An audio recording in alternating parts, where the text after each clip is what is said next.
Good morning, everyone, and welcome. So many faces that I don't recognize. I'm very happy about that. Welcome, welcome, and come in. We will begin our morning with a special welcome message from our worship associate, Mary Cline Golbitz. Thank you so much, Reverend Sue. And good morning, everyone. Welcome to Homecoming Sunday, and welcome home to the Unitarian Universalist Congregation of Fort Myers, live and online. Here, our mission is to love, to grow, and to serve. And we are so grateful that each and every one of you are here with us today. We are an accepting congregation and a spiritual home for many with diverse values and views.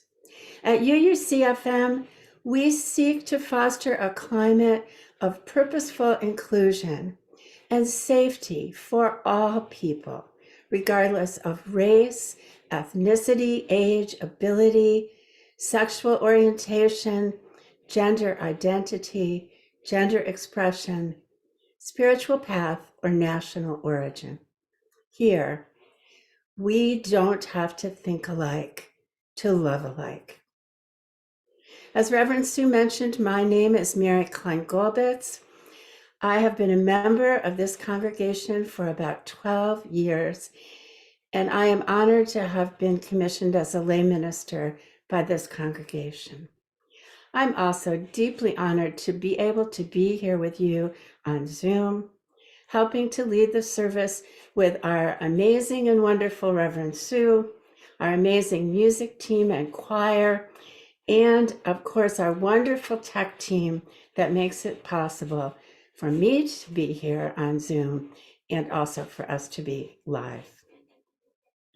We'd like to extend a special welcome to our guests this morning and also to those of you who are returning home for this Homecoming Sunday. We are so happy to see all of you here.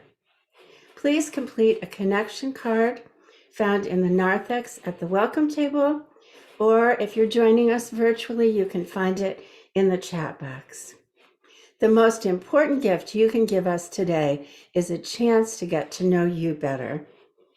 And please use the card for any change in address or contact information that you have. And if there's a caring concern that you would like Reverend Sue and our pastoral care associates to address, please let us know that on the connection card as well. We honor and express our gratitude to the Calusa tribe of Southwest Florida, on whose unceded lands we are honored to be today. And also to the current guardians and caretakers of the magnificent Everglades and the other beautiful lands of the Southwest Florida area, the Seminole and the Mississippi. We honor, we recognize, and we celebrate you. If you're attending by Zoom, please keep your microphone muted and refrain from using the chat box unless you're asked to do so. Again, we are so grateful to see each of you here with us today. And now, let us begin our service with our call to worship. Come in from the wind on this freezing day. It is so cold here. Come in on this day, like so many Sundays, we come in from the whirling wind, the bright sun, the push and pull of tides and time, from the tumult of the global news and the local stories, the pain we hear of, the demands on our spirits, the do this now culture that we live in. We come into this sanctuary from that windstorm, that rush of the speeding drivers on the roadways, the rustling silence that fills some of our homes, the vastness of a once busy and perhaps now quieter house, All of this can leave us a bit unsettled. When we give our attention to what's going on around and beyond us in this throbbing world, we can feel windblown. We need places where we can come in, find our grounding once again, come in from the wind, come in from the whirl. May this place be the place where we can enjoy a genuine stillness, even just for a couple of moments on a Sunday morning. May this be the place that we can count on as we turn into Shire Lane or as we turn on our computers and come seeking our congregational home. May we feel pulled in to a restorative time of positive energy and peace. May this place be a place of nurturing, of learning, of nourishment, of a community that engenders a new zest in us for the dynamic beauty that is this world. Come, let us worship together. Mahatma Gandhi said, "There are people in the world so hungry that God cannot appear to them except in the form of bread." Let us light our chalice this morning as we begin our time together. Please rise as you're able in body or spirit and join in our covenant, which we say each week as we gather together as Unitarian Universalists.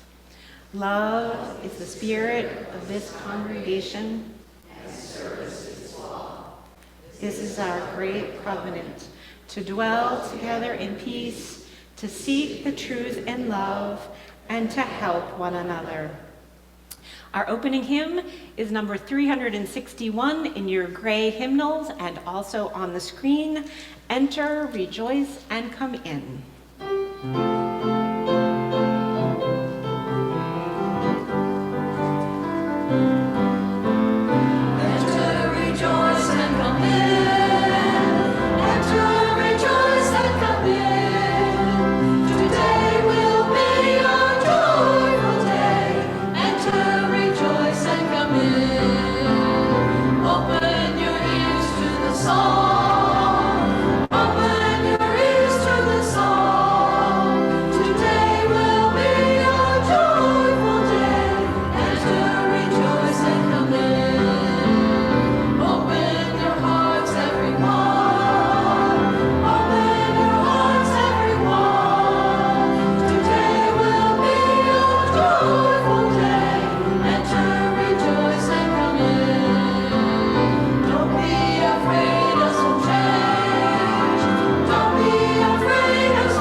Good morning again. Welcome home. When I think of home, I often think about food. And perhaps that's because of my Italian heritage. Today we'll be talking and thinking about food and what it means to us in many ways. And as I thought about it, I realized how soul nurturing food can be, even if it's not perfect. And I know that I always think food tastes better if someone else is doing the cooking for me. I was blessed over the holidays to spend some time with my sons, and I loved cooking for them. Cooking for them nurtured my soul. And one thing that they love to tease me about is what I cooked for them as they were growing up. I imagine some of you can relate. I was a single mom working a full-time job. And according to them, the only meal I ever served them every day was frozen fish sticks, broccoli, and baked potatoes. I honestly think that we actually ate a few things other than that, but that's their memory. But what I really notice when they tease me about it, no matter how imperfect the food was that I served them, they remember that we had dinner together regularly, that we shared our days, sat down, shared whatever food it was, and nurtured our relationship and our souls together.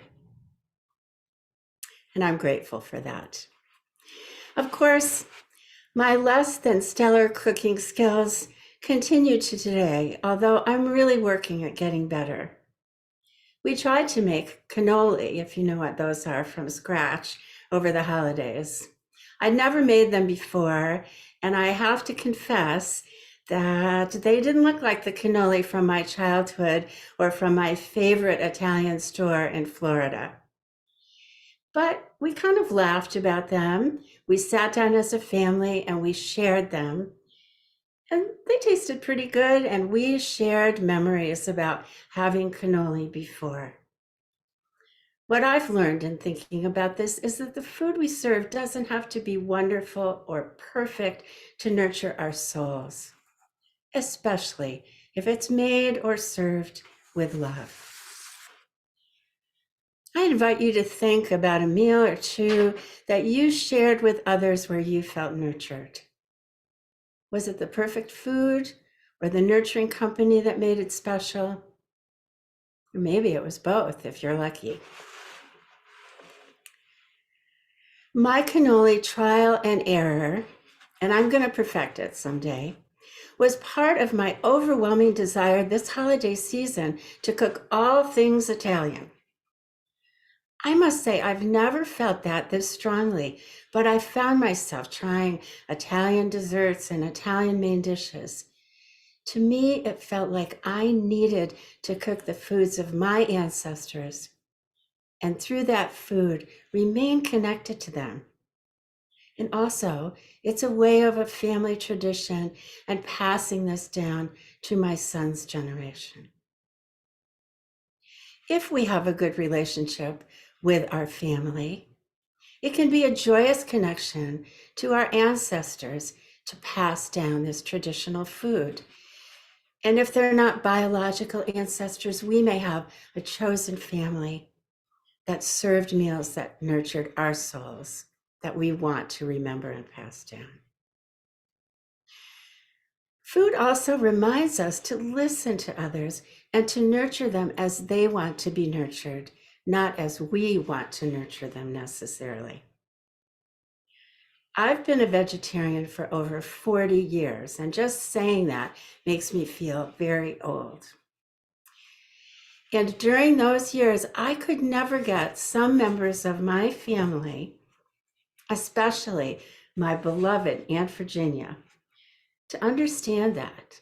Whenever we would visit, she was sure that I needed to have some meat with my pasta, or that I needed to have ham because some reason she believed that that was what I should be eating.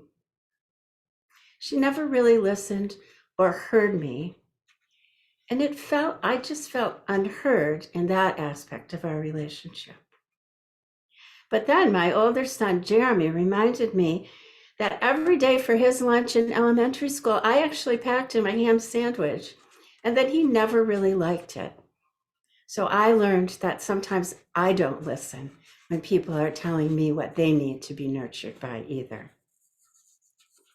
If we can listen to others around food, it really makes them feel nurtured, and it might make us think a little bit more about listening to them about what they need in other aspects of their life.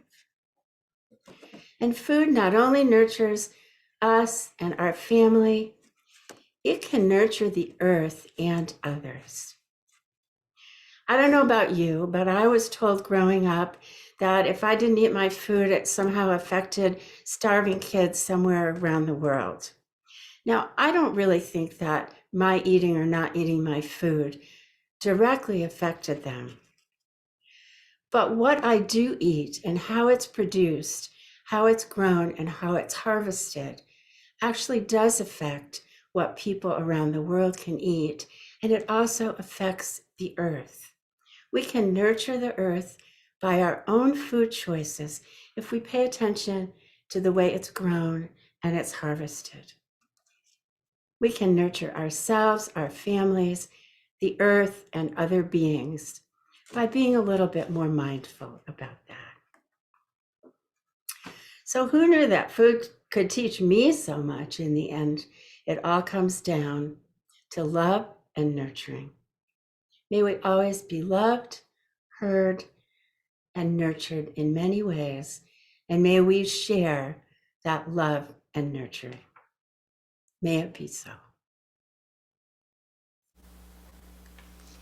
Thank you, Mary. How wonderful it is that even though Mary is far from us, we can still have her among us. I'll be curious to know, lots of times we have more than 30 people that are also Zooming in who are not able to be with us in person.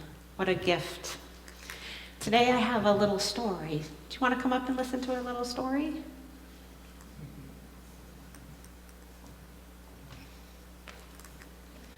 The name of this is Everybody Cooks Rice. Everybody cooks rice. Here's a little girl, probably about the same age as you. Her stomach is growling. Mom is cooking dinner and I'm hungry. I can't wait to sit down and eat. And then Mom says, Carrie, can you go look for your brother? Does that ever happen to you? I bet it does. No? Go look for your brother. Go find where your brother is. His little brother is somewhere in the neighborhood, but she doesn't know where. So she goes out and she starts looking. She walks outside, looks up and down the street. She couldn't see Anthony anywhere, and so she went over to the first neighbor's house, Mrs. Darlington. Anthony and I called her Mrs. D, and she's our next door neighbor. Mr. and Mrs. D are from Barbados, and it was Thursday, so the grandchildren were all visiting. And in this family, they were cooking dinner. They were cooking rice and black-eyed peas. And so Mrs. D invited her to have some. So she sat down and had some rice and black-eyed peas. And then suddenly she realized she's not supposed to be over to eat food. She's supposed to be looking for Anthony. So she said, has anyone seen him? And they all said they thought they saw him going down the street to the Diaz's house. Oh, sorry. You're late for the story. It's okay. So at the Diaz's house, they went in and the parents were working late, so the kids had to cook dinner. And so guess what they were cooking? Rice. They were cooking rice with pigeon peas. And they had learned to cook that with their grandmother. And they were using turmeric, which makes the rice turn yellow and so delicious. So she sat down, and what do you think she did? She had some more rice. She ate some yellow rice here, and then she remembered, I'm supposed to be looking for my brother. So she ran out, looked up and down the street, and decided that maybe she would try the Dong Tran house. These folks came from Vietnam, and they lived right up the street from her. The oldest sister was taking her turn making dinner. And what do you think she was cooking? Rice. Fried rice with some chicken and some peas. And it smelled so delicious that she sat down and tried some rice and chicken. And then she remembered, has anyone seen my brother? I'm supposed to be looking for my brother. And so she started up the street and came to the next house. This house was full of a family from India, and they were cooking dinner too. This dinner was made of peas and cashews and raisins and lots of spices. And guess what else? Rice. This time it was basmati rice. And so she sat down and tasted some of the delicious rice. And then she remembered she was supposed to be looking for Anthony. And so she asked if they had seen Anthony, and they thought they last saw him blowing bubbles outside of their other neighbor's house. And so she went to the Juan's house. They're from China. She came in and they were steaming white rice to have with their meal. And so she sat down and she tried some white rice, and this time she tried eating it with chopsticks. Did you ever try chopsticks? Is it very easy? Yes. I find it very hard. But the little girl that she was eating with could pick up one piece of rice with her chopsticks. Pretty amazing. But wait, I have to go back because she still hasn't found Anthony, right? She and Anthony, she said that this little girl said that Anthony was nearby and had found a lost cat, and they thought he brought the cat home. So she went back to her own house, and there she found Anthony and the cat and her mom. And what do you think they were cooking together? Rice. Mom was putting dinner on the table. Her grandmother from northern Italy had taught her how to cook, I'm not going to know how to say this, risi e bisi, rice with green peas. Mom puts butter, grated cheese, and some nutmeg on it. It smelled so good, but when I sat down to have dinner, I was too full because I had eaten rice all over the neighborhood. Do you have rice at home? There are some foods that are common in every single culture, right? And rice is delicious in every form. Everybody cooks rice.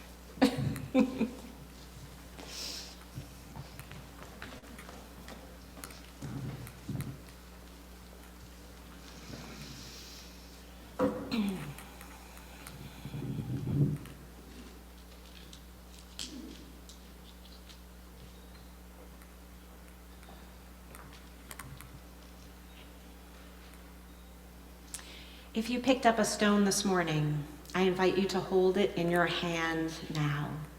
Hold it close to your heart.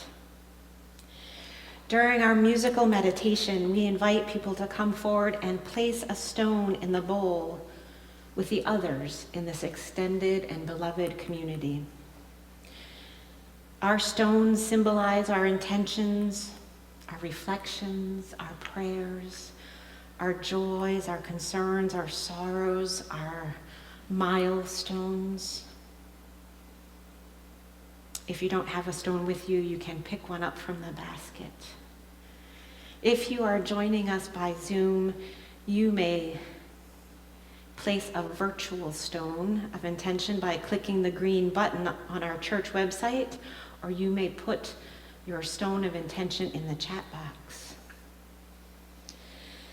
We must all deal with grief in our lives. Here at the congregation right now, we are having two groups of living with loss, one in person and one by Zoom. There is a lot of loss in our lives. This week, the Petersons, Walter and Leslie and Mark, have had an extra difficult time with the surprising and tragic deaths of 3 people close to them. One who died on Thursday night at the same time we were meeting for worship associates. So today I would like to place our first 3 stones as intentions for Brian Friedman, William Rusty Eisler, and Heather Turner. And as a community, What a gift it is that we can hold Leslie and Mark and Walter in our hearts.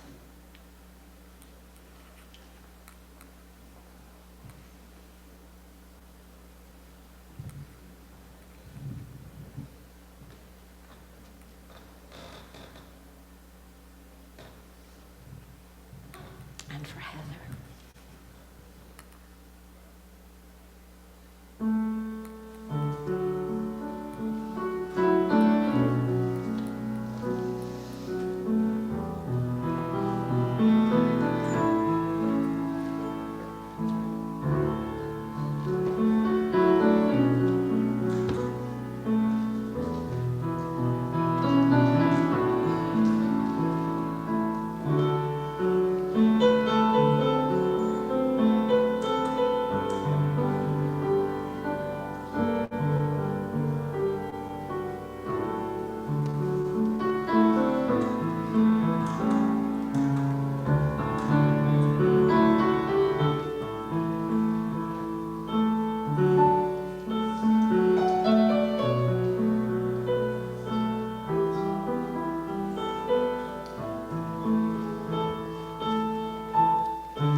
And I will place a final stone for all those things that we're holding close in our hearts.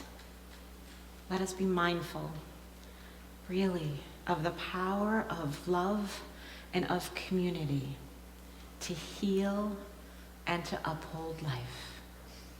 Blessed be, and amen.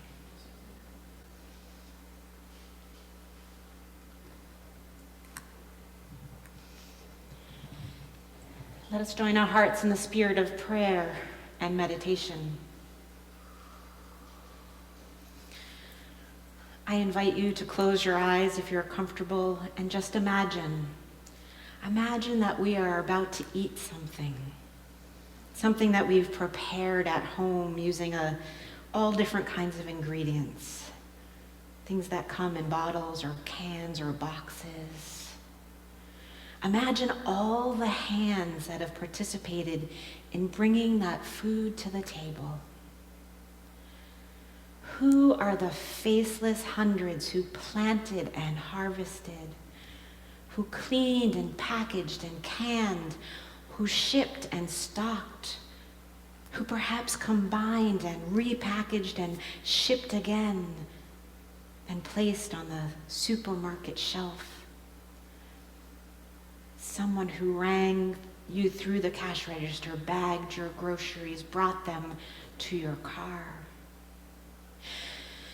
Imagine the extended network of relationships that sustain the farming, factory, freight industries, the web of connections that reaches out indefinitely into our global economy. So many hands. So many faces and stories now connected because you decided to use raisins or bananas or salmon or European cheese or coffee or soy sauce. Hopefully not in the same dish. It's okay to laugh during the prayer, thank you. Consider the workers, the migrants who have harvested so many of our table fruits and vegetables, their labor indispensable to our farming industry, and yet some of the poorest and most powerless, the most exploited, living within the borders of our nation and so close to us in this area, in Immokalee and beyond, denied fair compensation. Imagine the faces, the hands, the stories, as we eat the apples and grapes and tomatoes and mushrooms and oranges. In a sense, we are ingesting their labor, their lives, their deferred dreams, their lack of choice. It's a lot to imagine. Yet these truths need not ruin our dinner, our potluck lunch. They need not bring gloom to our table, because part of being a spiritual being is being open to the understanding that our lives, our blood, our beating hearts live because we are sustained by others. The great life force flows without interruption through everything. Being conscious of our realities deepens our gratitude. Would that we could live without taking or using life, but we cannot. But let us be aware. Let us be conscious. Let us act for justice. Let our eating be an act of worship. Let our tables always stand like an altar. Blessed be, and amen. Please feel comfortable to remain seated as we sing reflectively hymn number 1002. It's in the teal hymnal, if you like to hold the book in your hand, or it's on the screen.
what better introduction to a sermon about food?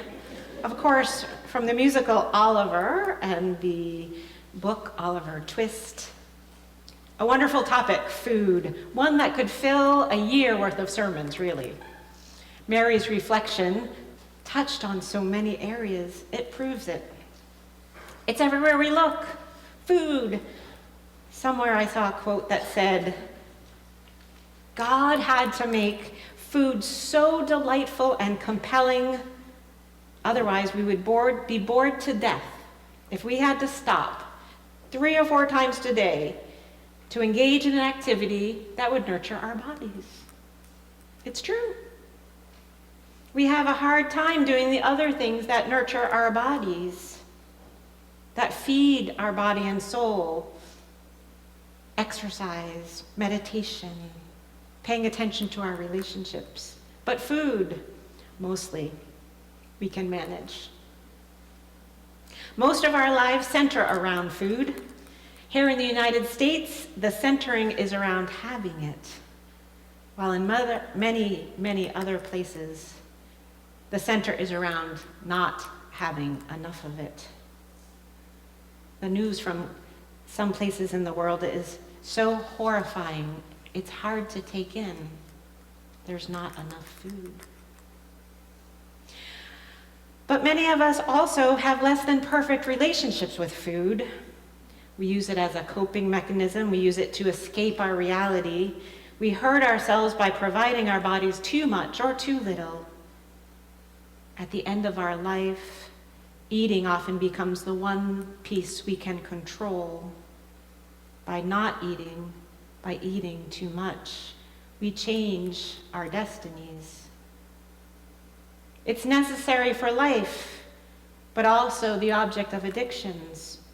We are fixated sometimes on the outcomes of eating or not, that is our body image.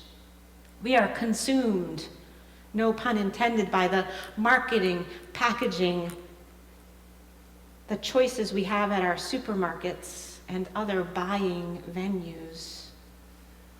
We can't deny that it's also part of our religious history.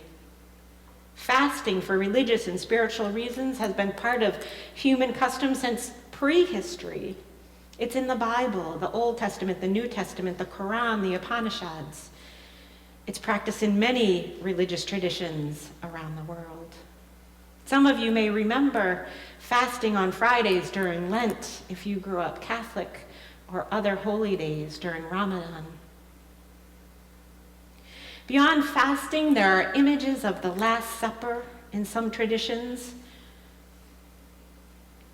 Every Sunday, for many, the idea of eating God's flesh is what provides salvation. And food is still sacrificed for gods and goddesses. People protest with food by going on hunger strikes. Really, in so many ways in our lives, we are defined by food. And it is essential to our lives, so we can't just decide we're not going to engage or use food. There are some addictions where we can set them aside because we don't need them, but we can't do that with food. And yet there are amazing and beautiful aspects of food that Mary talked about, right? Our relationships as we center ourselves around a table and eat with our families and our children. The bond between mother and baby, how we bring people together, how we join in collective harvest and garden together to produce our food. We have potlucks and dinners go round, is that the right word? Dinner go round here. It's a common denominator. Everybody cooks rice. Now we can talk also a lot about the modern day environmental issues around food. There are controversies and movies around soil depletion, farming techniques, whether we should consume meat or other animal products or not, whether we should consume the food of monocrops. That is a theme in Costa Rica right now. Genetically modified fruits, we have pink pineapples and vegetables. We have a lot of choice when it comes to food. And if we have financial means, we have even more choice. Everyone knows how expensive it is to go to that section that says organic vegetables.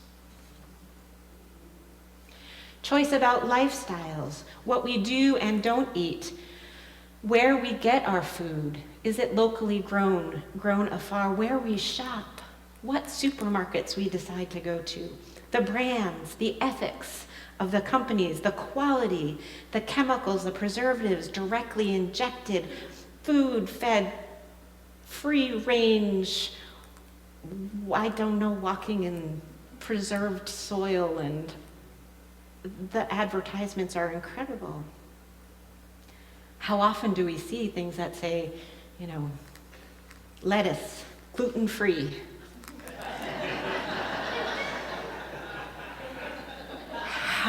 How much do we ingest and when? We're obsessed in so many ways about food. And what do I say every time I stand before you? Almost no matter what topic I talk about, I'm going to see if you all know what my phrase of the year is. It's complicated. Thank you. You guys get an A for today. It's complicated. Alfred E. Newman said, "We are living in a world today where lemonade is made from artificial flavors and furniture polish is made from real lemons." It's true. But what I know in the best case scenario is that we need food to nurture our bodies, and it's complicated. And guess what? It's a great metaphor for how we, in the same way, need to nurture what I call our spirits or our souls. And here you are. Here you are, helping to nurture your spirit by joining together in a worship service. You are nurturing your spirits each time you are participating in any activity of this congregation, each time you take a moment to be with yourself and to pause. Thank you. We started with a circle. We start with a circle of the team that works together for worship every morning, and we went around the circle and we said, what nurtures you? It's so important that we know what nurtures us and that we pay attention. Eric Wickstrom, who is a friend and colleague of mine in Maine, wrote a book entitled Faithful Practices: Everyday Ways to Feed Your Spirit. He explains spiritual practices by dividing them into 4 categories: mind practices, heart practices, body practices, and spiritual practices. So this year, once in a while, I'm going to explore some of these with you. Mind practices like reading and studying and discussing and debating in book groups. Body practices like yoga and Tai Chi and martial arts and dance. If Jennifer was here, she's not well today, she would say dance. Heart practices like being philanthropic, journaling, volunteering, couples work, and some of the spiritual practices that we may think of as more traditional, like prayer, worship, ritual, perhaps walking the labyrinth in our gardens. Maybe you have a spiritual practice, like your favorite food, and you don't like to ever change it. That's great. Maybe you have inherited your practices, like the food we inherited from our parents and our grandparents, and our ethnic heritage. Maybe, like food, you have a love-hate relationship with your spiritual practice. That is the case of me with yoga. Everyone says I should do yoga. It's good for you. Do yoga soon. Come to yoga class. And every time I try, I feel incredibly stressed because I feel like I'm not exercising and I'm not meditating and I don't know what these crazy positions are and if I'm doing it right or not. It might not be the right spiritual practice for me. It might not be the right thing to nurture my body and soul. Maybe you will want to try a new practice. And I'm glad that you're here because we have some opportunities that you can try out. It's like having a new recipe to try. A new way, maybe, to cook the rice. No matter what, it's essential that we feed our bodies and our spirits. And so I'm glad that we're together, because what better place and way? And here we have food for both your spirit and your bodies. And remember, for both, you only have to practice on the days that you need to eat. You'll all be here next Sunday, right? We all have to eat on Sundays. I'm looking forward to learning and sampling with you as we benefit from all the ways that we can feed ourselves and one another in all ways, knowing that it's complicated and knowing that it's a practice and one that we will take up every day. May it be so, and may I stop talking so that you may go to potluck. Blessed be.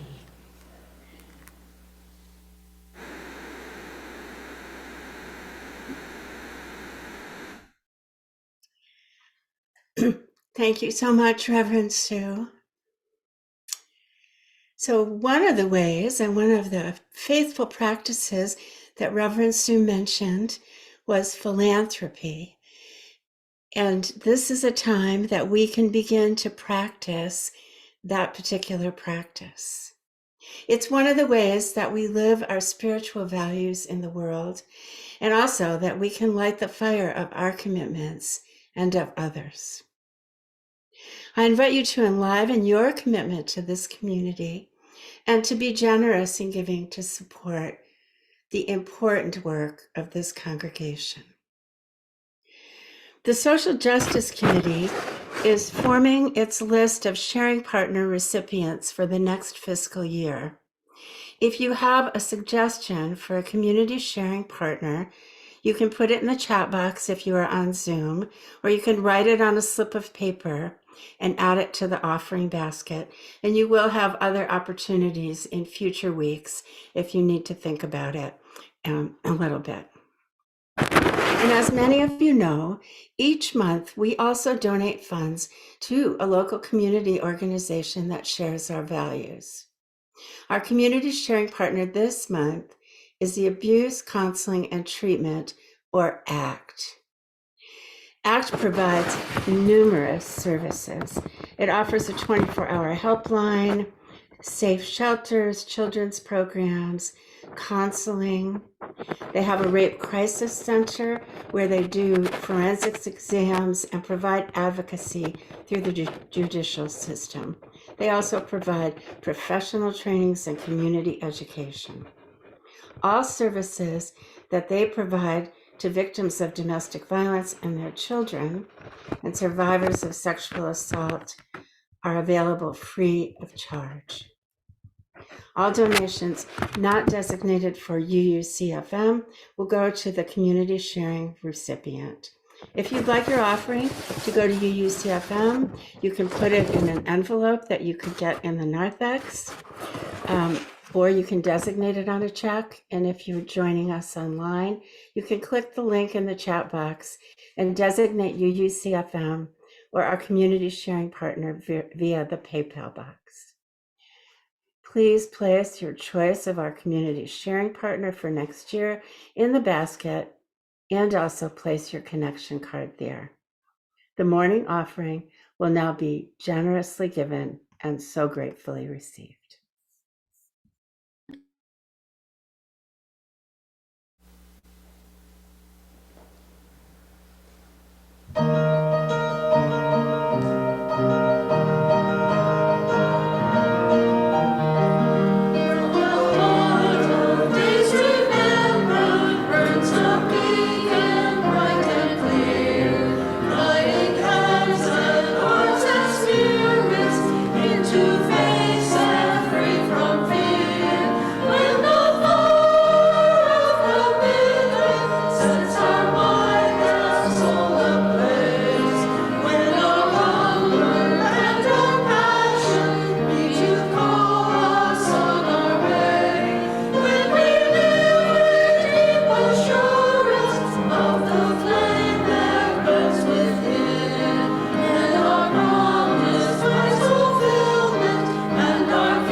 Please rise as you are able and join with me in the words of gratitude.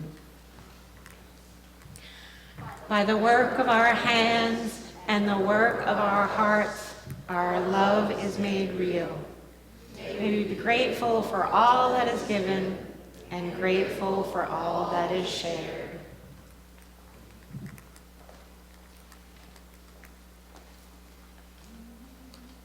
Please join me with the words printed on the screen as we extinguish our chalice this morning. We extinguish this flame, but not the light of truth, the warmth of community, or the fire of commitment. These we carry in our hearts until we are together again. Someone mentioned this morning that chocolate is what nourishes them. Our closing words are from Like Water for Chocolate. As you see, within our bodies, each of us has the elements needed to produce phosphorus. And let me tell you something I've never told a soul. My grandmother had a very interesting theory. She said each of us is born with a box of matches inside us, but we can't strike them all by ourselves. Just as in an experiment, we need oxygen and a candle to help. In this case, the oxygen, for example, would come from the breath of the person that you love. The candle could be any kind of food or music, caress, or word or a sound that engenders the explosion that lights one of the matches.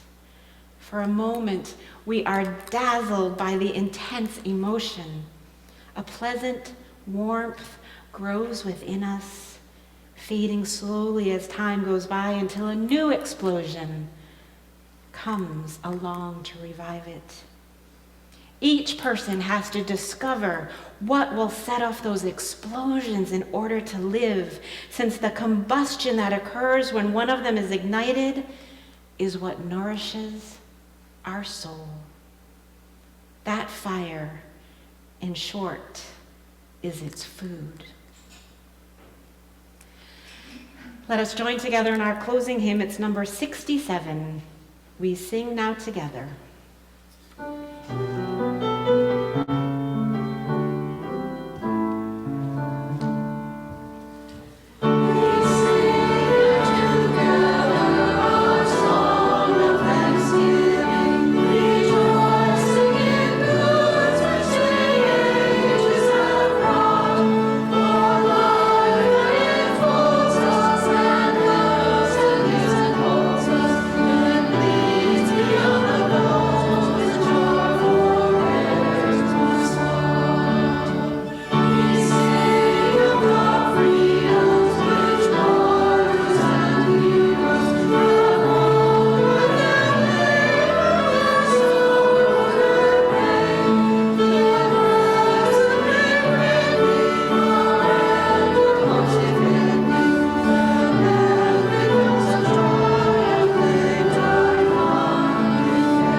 Thank you so much for being here with us today.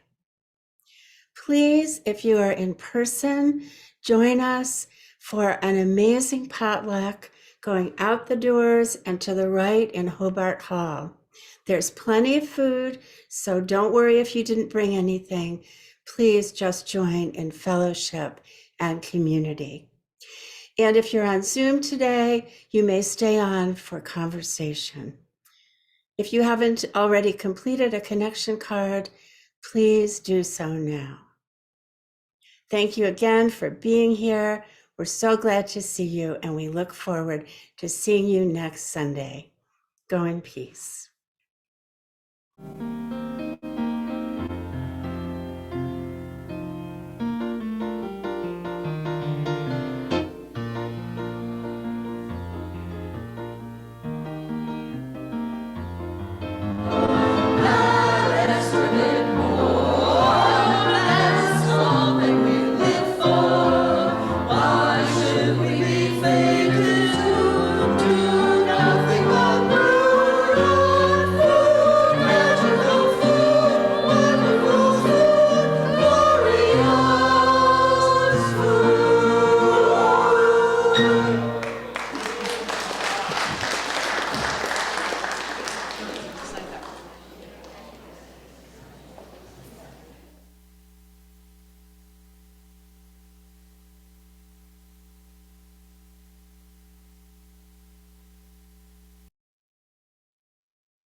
Good morning.